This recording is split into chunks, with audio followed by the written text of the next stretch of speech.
Hello friends, welcome to Java tutorial series.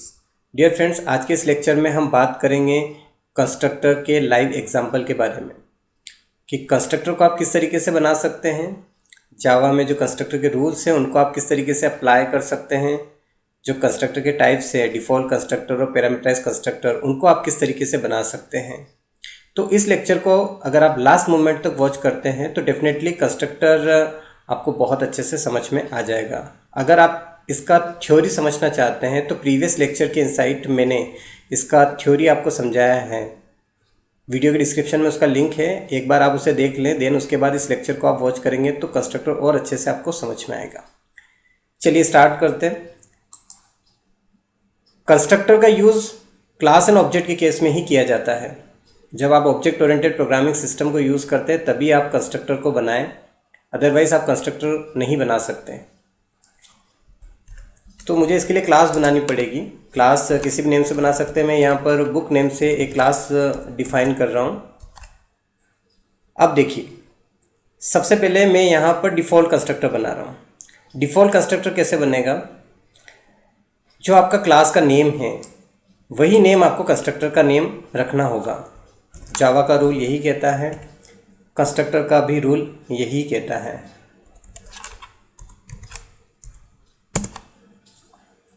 कि class name और constructor name same होते हैं। ओके, दूसरी बात यह है कि आप इसका कोई रिटर्न टाइप नहीं रखेंगे, क्योंकि कंस्ट्रक्टर का कोई रिटर्न टाइप नहीं होता है। जैसे कि मेथड का आप रिटर्न टाइप रखते हैं वैसा रिटर्न टाइप आप यहाँ नहीं रख सकते हैं। यहाँ पर मैंने कोई आर्ग्यूमेंट पास नहीं किया है, तो इसका मतलब ये है कि ये जो कंस्ट्रक्टर मैंने यहाँ बनाया है ये डिफ़ॉल्ट कंस्ट्रक्टर है।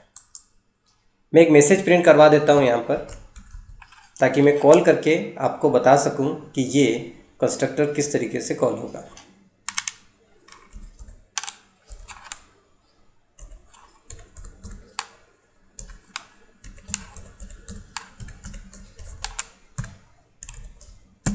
तो यहाँ पर मैं मैसेज प्रिंट करवा रहा हूँ, हेलो बुक, इस तरीके से।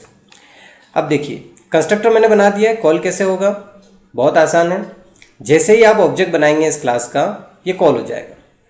इसको अलग से कॉल नहीं करना पड़ता, ये इसकी खासियत है। जैसे ही मैंने बुक नेम की क्लास का ऑब्जेक्ट बनाया, ये कॉल हो जाएगा जब आप इसे रन करेंगे। मैं रन करके बता देता हूँ आपको। जैसे मैंने रन किया, यहाँ पर आप देख सकते हैं हमें आउटपुट मिल चुका है, हेलो बुक। तो यहाँ पर आप देख सकते हैं ये जो कंस्ट्रक्टर है ये डिफ़ॉल्ट कंस्ट्रक्टर है और ऑब्जेक्ट बनाते ही ये ऑटोमेटिकली कॉल हो रहा है। चलिए अब आगे और बताते हैं आपको कंस्ट्रक्टर के रूल्स के बारे में। कि मान लीजिए क्लास के इनसाइड आपने कोई कंस्ट्रक्टर नहीं बनाया है, कोई भी कंस्ट्रक्टर नहीं बनाया, तो क्या होता है? जब आप क्लास के इनसाइड कोई भी कंस्ट्रक्टर नहीं बनाते हैं तो कंपाइलर ऑटोमेटिकली कंस्ट्रक्टर क्रिएट कर देता है, और वो केवल और केवल डिफ़ॉल्ट कंस्ट्रक्टर क्रिएट करता है, पैरामीटराइज कंस्ट्रक्टर क्रिएट नहीं करता। डिफ़ॉल्ट कंस्ट्रक्टर ऑटोमेटिकली क्रिएट कर देता है, यानी कि इस तरीके से वो कंस्ट्रक्टर क्रिएट कर देता है, ऐसा। ओके, अगर आप कंस्ट्रक्टर नहीं बनाते हैं तो करता है, अगर आप बना देते हैं तो नहीं करता। ये बात आपको ध्यान रखना है। अभी मैं इसे रन करूँगा तो कोई आउटपुट नहीं मिलेगा, लेकिन उसने कंस्ट्रक्टर क्रिएट कर दिया है। ये इंटरनल प्रोसेस है, एक्सटर्नल प्रोसेस नहीं है, तो ये दिखाई नहीं दे रहा है, बट वो ऐसा करता है। ये बात आपको ध्यान रखना है। इंटरव्यू में भी बहुत सी बार ऐसा क्वेश्चन आपसे किया जाता है कि मान लीजिए कि क्लास के इनसाइड आप कोई कंस्ट्रक्टर नहीं बनाते हैं तो क्या होता है। तो आपको कहना है कि कंपाइलर डिफ़ॉल्ट कंस्ट्रक्टर क्रिएट कर देता है। चलिए अब हम बात करते हैं यहाँ पर पैरामीटराइज कंस्ट्रक्टर की। क्या पैरामीटराइज कंस्ट्रक्टर किस तरीके से बना सकते हैं? तो देखिए, आर्ग्यूमेंट पास किए हुए कंस्ट्रक्टर को पैरामीटराइज कंस्ट्रक्टर कहते हैं। तो पहले मेरे पास आर्ग्यूमेंट होने चाहिए, तो मैं यहाँ पर कोई भी दो वेरिएबल ले लेता हूँ। एक वेरिएबल ले लेता हूँ मैं यहाँ पर कोड, और दूसरा वेरिएबल ले लेता हूँ मैं यहाँ पर नेम। बुक का कोड हो गया, बुक का नेम हो गया। यहाँ पर मैं आर्ग्यूमेंट पास कर रहा हूँ यहाँ मैंने x लिया और यहाँ मैंने y लिया। तो यहाँ पर आप देख सकते हैं कि मैंने पैरामीटराइज कंस्ट्रक्टर बना दिया है। अब इस x के इनसाइड जो वैल्यू आएगी उसे मैं असाइन कर दूंगा कोड को। y के इनसाइड जो वैल्यू आएगी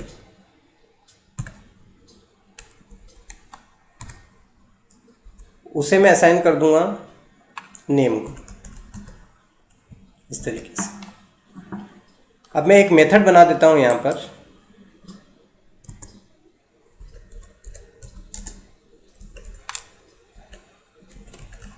डिस्प्ले नेम का, और यहां पर मैं कोड और नेम को प्रिंट करवा देता हूं।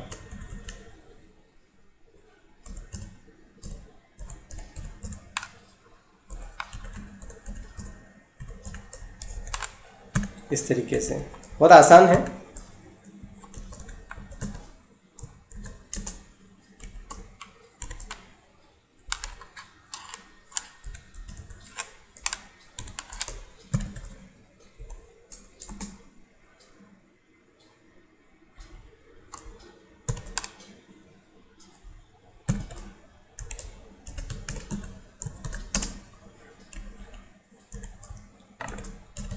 ये इस तरीके से मैंने यहाँ पर प्रिंट करवा दिया। अब इसे कॉल करके देखते हैं कि किस तरीके से इसे कॉल किया जा सकता है। तो देखिए, यहाँ पर आपको पैरामीटराइज ऑब्जेक्ट बनाना पड़ेगा, यानी कि यहाँ पर वैल्यू डालनी पड़ेगी आपको, जिस तरीके से आपका कंस्ट्रक्टर है। तो यहाँ पर आप देख सकते हैं कि जो पहला आर्ग्यूमेंट है वो इंटीजर टाइप का है, तो आपको इंटीजर टाइप की कोई वैल्यू डालनी पड़ेगी। तो मैंने 101 डाल दिया। और दूसरा जो आर्ग्यूमेंट है वो स्ट्रिंग टाइप का है, तो मैंने यहाँ पर जावा डाल दिया, इस तरीके से। तो जैसे ही आप ये पैरामीटराइज्ड ऑब्जेक्ट बनाएंगे तो ये कंस्ट्रक्टर कॉल होगा। यहाँ से 101 x में जाएगा और x से ये कोड में चला जाएगा। फिर इसके बाद ये जो जावा है ये y में जाएगा और y से ये नेम में चला जाएगा। तो अब कोड और नेम में वैल्यू आ चुकी है। जब आप डिस्प्ले नेम की मेथड को कॉल करोगे तो आपको यहाँ पर कोड और नेम मिल जाएगा। तो आपको क्या करना है कि इस ऑब्जेक्ट को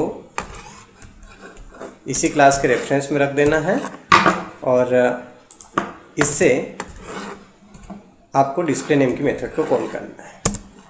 बहुत आसान है। और अब आप इसे रन करके देखें, आपको आउटपुट मिल चुका है, कोड 101 और नेम जावा। तो यहाँ पर मैंने आपको कंस्ट्रक्टर के बारे में समझाया कि कंस्ट्रक्टर किस तरीके से बनाते हैं, डिफ़ॉल्ट कंस्ट्रक्टर किस तरीके से बनाते हैं, पैरामीटराइज कंस्ट्रक्टर किस तरीके से बनाते हैं। अब सबसे इम्पोर्टेंट बात मैं आपको बताता हूँ। इंटरव्यू में क्वेश्चन पूछा जाता है कि मान लीजिए कि क्लास के इनसाइड कोई कंस्ट्रक्टर अवेलेबल है ही नहीं,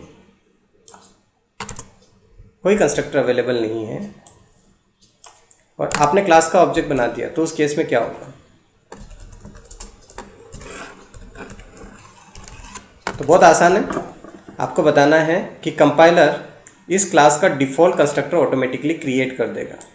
जब आप डिफ़ॉल्ट ऑब्जेक्ट बनाएंगे तो डिफ़ॉल्ट कंस्ट्रक्टर ऑटोमेटिकली क्रिएट करता है, पैरामीटराइज कंस्ट्रक्टर क्रिएट नहीं करता, केवल डिफ़ॉल्ट कंस्ट्रक्टर क्रिएट करता है, इस तरीके से। तो कंपाइल हो जाएगा, रन हो जाएगा, आपको कोई आउटपुट नहीं मिलेगा, बट इस तरीके से वो क्रिएट कर देता है। ये आपको बताना है।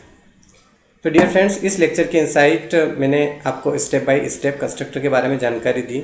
आपको ये जानकारी अच्छी लगी हो तो आप दोस्तों के साथ शेयर करें, और अगर आपको ये कोड चाहिए तो आप डिस्क्रिप्शन में मेरा टेलीग्राम चैनल का लिंक है, वो उसे ज्वाइन करके वहाँ से ले सकते हैं, या फिर व्हाट्सएप का भी लिंक है, आप मुझे व्हाट्सएप पर हाई विश करके वहाँ पर बात करके भी ये कोड ले सकते हैं, बिल्कुल फ्री ऑफ कॉस्ट। तो मिलते हैं नेक्स्ट लेक्चर में, तब तक के लिए बाय बाय।